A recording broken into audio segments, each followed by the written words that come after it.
Federal Reserve Bank estimates that paper-based processes can cost as much as $8 more per transaction than electronic invoices, and the large-scale adoption of the latter could collectively save U.S. businesses more than $100 billion.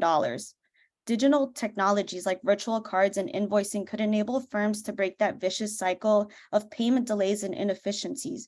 Research shows that the digital AP and AR automation has the potential to collectively save firms billions of dollars, and not to mention time. AR innovations' slow progress is rooted in several factors, including businesses' perceptions that migrating to digital systems will expose them to more fraud risks and complicate their supplier relationships. This underscores the importance of establishing that AP automation can actually improve said relationships by accelerating payments and offering enhanced data visibility. Virtual cards randomly generate one-time card numbers tied to the payer and the payee for a specific dollar amount, effectively eliminating credit card fraud risk. Legacy payment methods and accounting procedures can also hurt cash flows, which can be particularly harmful to small to mid-sized businesses like yours and ours. U.S. firms routinely take 4 weeks or longer to pay their B2B partners, and late incoming payments often translate into late outgoing ones, which is a systematic problem for businesses. I'm not just going to say it once, well, I'm going to say it once again. You can save an average of 3 minutes per transaction when processing payments with an integrated solution. Now, if we just take a time, pause right here, and think about multiplying this number by the number of daily transactions, that's something that should really be impactful, to be honest. I'm going to go ahead and read this quote real quick because I think it's really important. Time is money. 5 years ago, everyone was paying us by check. The more I sit waiting to get money from a customer, the more money I am paying out of company pocket. As a consumer myself, I would like to share a little bit about my own experience. I was in Vancouver yesterday attending ITA, and I realized that I forgot to purchase some birthday gifts for my goddaughter's birthday this weekend. I know, don't scold me. Life's been running at 1,000,000 miles per hour, but lucky for me, I was able to whip up my Amazon app and spend a pretty guilty-driven penny for her gifts. But anyways, the point I'm trying to make is I was able to shop this the second I wanted to, and I was able to pay when I wanted and how I wanted. Super important, right? And the best part is when I arrived, the gift arrived and was at my door this morning. So I know everyone's multitasking right now, but I really need you to take a pause and listen to this. Little old me spending $200 on this transaction.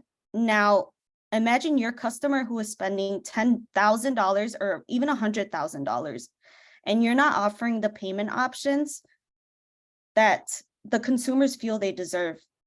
You don't have the options, but your competitor does. And if you think about it, who would you go to? Who will they go to? I should have put this question in my Kahoot. Actually, that would have been a good one now that I think about it. But this is the reason that REPAY and Lockstep exists, to offer you the resources that will give your customer the flexibility to pay or receive integrated payments as they would with anyone else in the industry. Oh, no, wait. Oh, I made a mistake. Okay. The title for this slide should have been AR payment options, to be honest, because that is exactly what REPAY and Lockstep offer. Not only do we focus on integrating specifically to your business, but we offer next day funding, level 3 rates, the ability to accept payments in multiple forms, a secure online reporting system, secure on-file data that is tokenized to keep you PCI compliant, and of course, the most important bullet point here, the workflow automation that puts money into your pockets quicker. You're going to hear me say this a lot, and I know I'm repeating this, but we really want to get this point across. REPAY is a one-stop shop.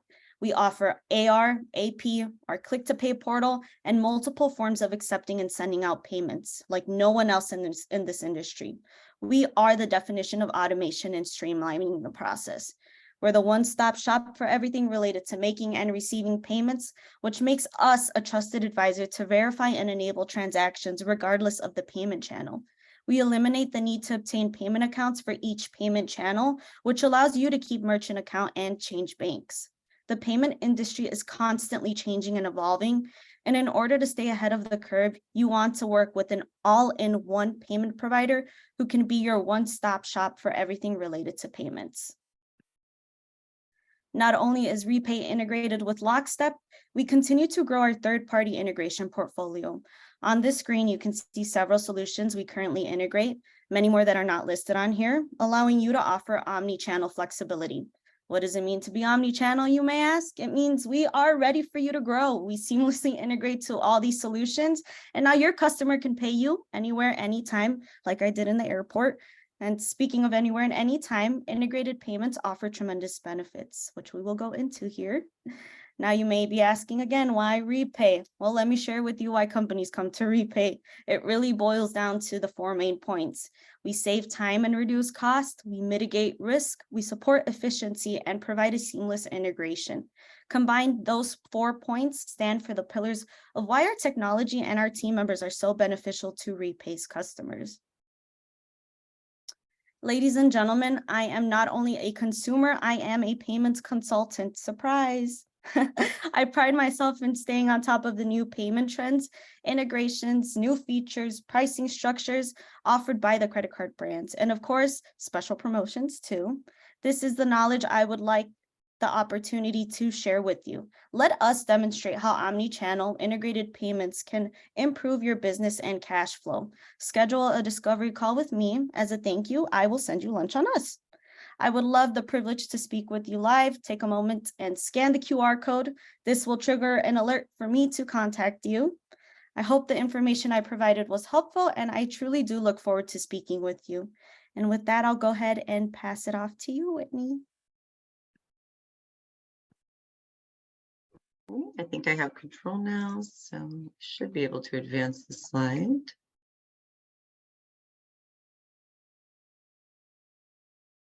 There we go. Okay, thank you. Thanks for your patience.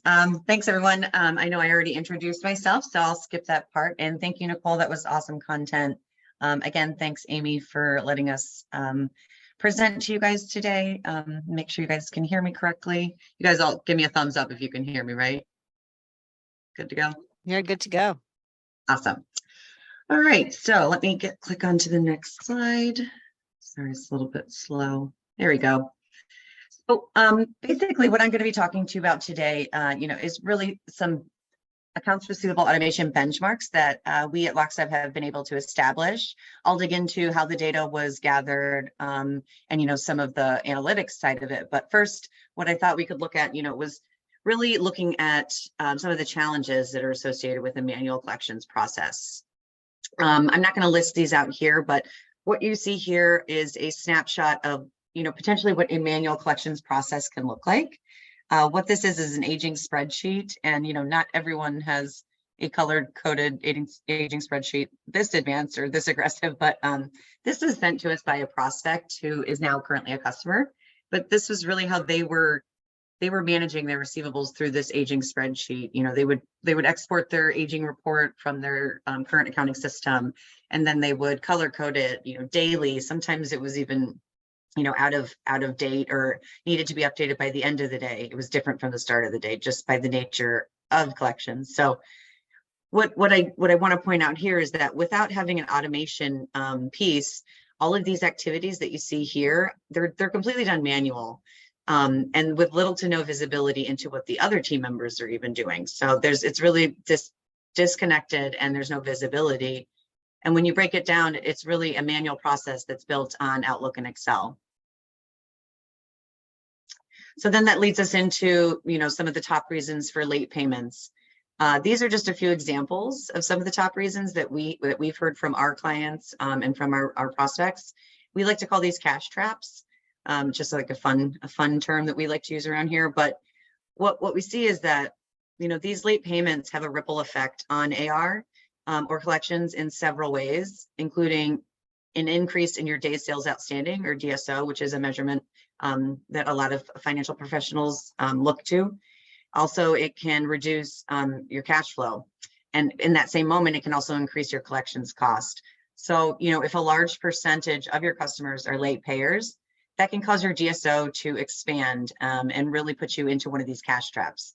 So deciding how to handle that payment behavior is going to be really important initially for your clients.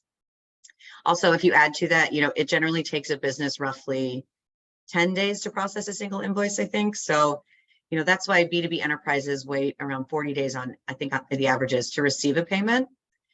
Just, to Nicole's point, getting some of those points of friction out of the way could otherwise fuel a company's growth. So again, kind of looking back at automation, without that or a system that would map back to your accounting solution, these are the type of challenges, and late payment reasons that you're going to see. Okay, so real quick, I wanted to put up a poll for everyone. So if you want to take a couple seconds just to fill out this poll, but basically just trying to get an understanding of what would be, an improvement that you're prioritizing within your accounting process. Is it more focused on time savings or cost savings? Is it really focused around allowing your customers to have payment to pay online and self-serve? But I'll give this a minute for the results to come in, and then Amy, you can go ahead and let me know when you are good. Sure. Do you want me to share the results? Sure. Okay.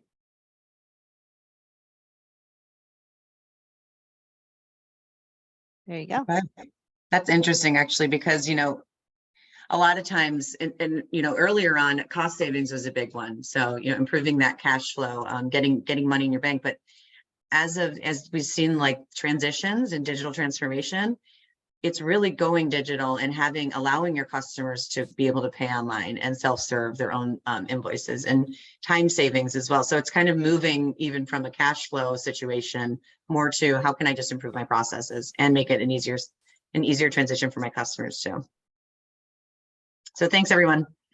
All right, so then that really leads us into, what is AR automation? I'm sure you guys have potentially came across this or heard about AR automation software, but what does it really do? So at a high level, it's cloud-based software that integrates and enhances your ERP or whatever accounting solution that you're currently using. And it does this by replacing manual tasks involved with invoicing customers and collecting those payments, just like Nicole was talking about. So what the benefit of this is it can significantly save a company time and money, and ultimately improve that cash flow as well. And these are the 5 key features that we like to say should be included if you're looking for a solution.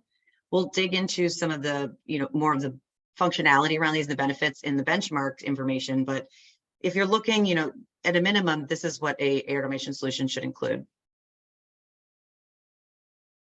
Okay, next slide. Let me just build this one real quick. Okay, so these are our benchmarks on manual collections. And what we found is that AR staff without automation, they require 25 to 40 minutes per phone call roughly.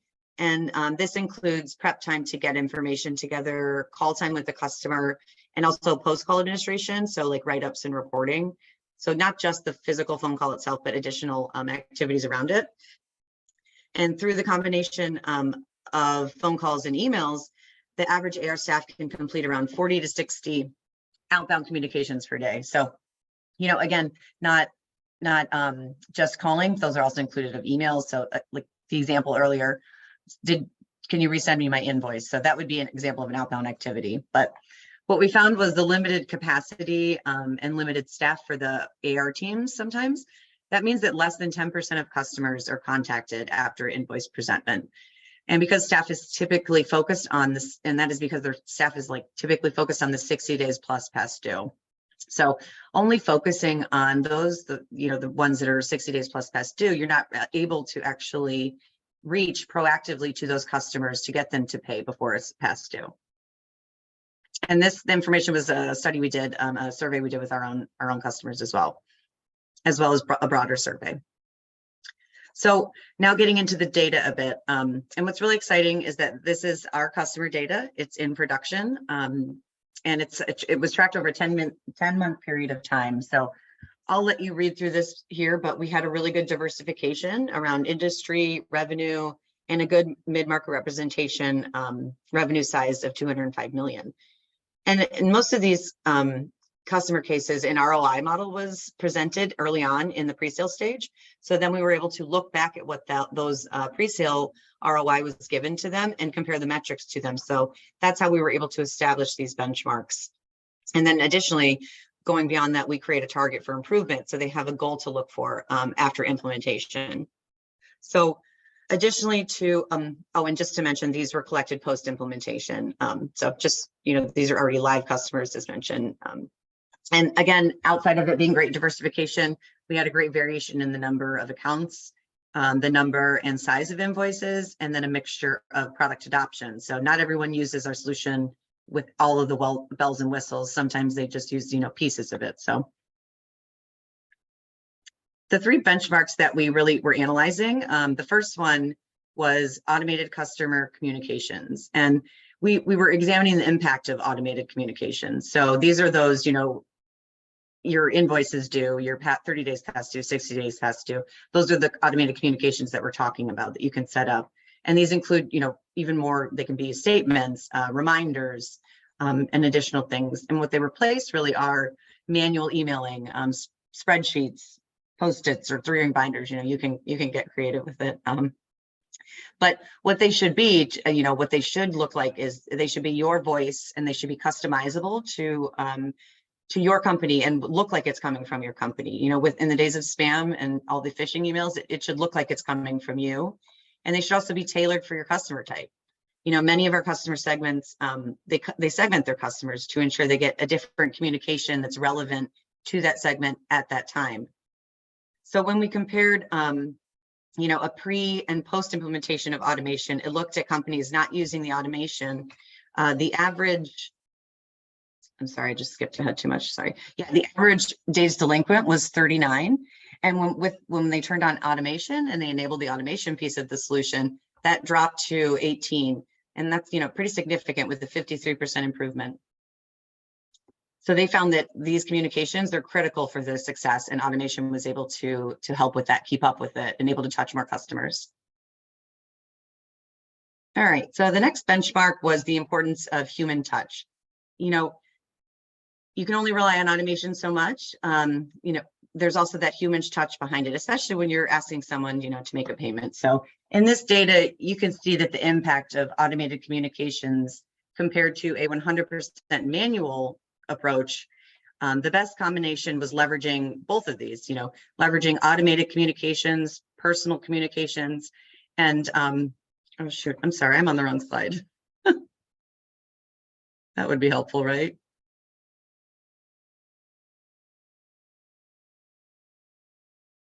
Okay, there we go. This probably makes more sense to what I'm talking about now, right? Yeah. So going back to what I was saying, a mixture of these approaches, this was the best combination. And a solely automated communication-centric approach is an option that some of our customers definitely have employed, but it really is effective at driving folks to the self-service portal and accelerating payments. So while this may be a perfect approach to smaller, maybe more mom and pop accounts, it's often not the right approach for larger or strategic white glove customer types. And likewise, the manual approach can also be affected, represented by the 34% past due of customers, but with the majority being AR teams calling or emailing. But what's really interesting is like I said, the combination, the two approaches by far the most effective, and is represented in our study with a 16% past due. And now if I go back, looks like these got out of. Or is someone able to go back a slide? There we go. Okay, I got it. It seems like there's a delay, so I apologize, everyone. But here was the final benchmark that we looked at. And this is what Nicole was referring to with self-service and having that portal for your customers.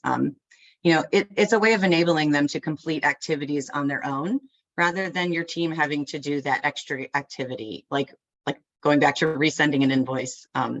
So using automated customer communications to drive self-service is a clear winner.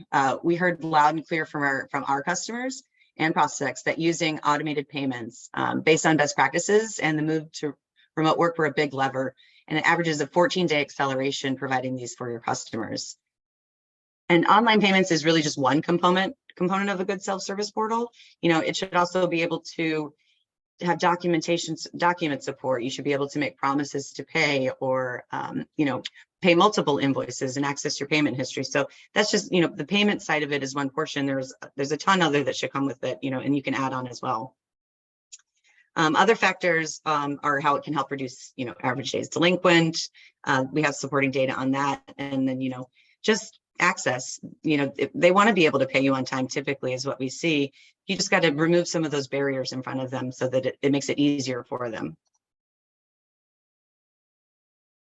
And I think that was it from me. So thank you. I know that was kind of information overload, but I think it's all relevant and hopefully you found that valuable. But thank you so much, everyone. That was great information. Thank you, both of you, for joining me today. So we do have a quick question. Does REPAY and Lockstep integrate to Sage 300 and Sage Intact? Yes, they do. Yeah, we were recently acquired by Sage. Lockstep was, so we definitely have quite the connection with within there. But yeah, we have integrations to Sage 100, 300, Intact, even 500, if you believe that. That was one of our very first ones ever. Outside of Sage, we also have around 30 plus connectors that we support on Lockstep side. And Nicole? Any other questions? We do integrate inside of Sage 300 and Intact. Just want to make sure. I figured No, you did, good but question. I just wanted to make sure I figured you both did, but I just wanted to make sure. Yes. So Any yes, other thank you for that question, everyone. Any other questions, feel free to, I can unmute you if you'd like, or you can certainly put them in the Q&A and we'll get to them as well. Quiet group. Usually Group happens. today. Well, thank you again, everyone. I really do appreciate it. And thank you for taking the time. I'm Yes. sure Amy will share our contact information as well if you do have any questions that do pop up. Yep. So stay tuned for an email from me with all of this information, their contact information, and we can even include the slides as well. So I'll be on the lookout for that. But thank you, everyone, for joining us today. We appreciate it. Thank you. And we're very grateful for your time and we look forward to hearing back from every single one of you soon. Thank you, Whitney and Amy, for putting this together, and thank you everybody for your time. Yes. Thank you. Have a great day, everyone. Bye-bye. Bye.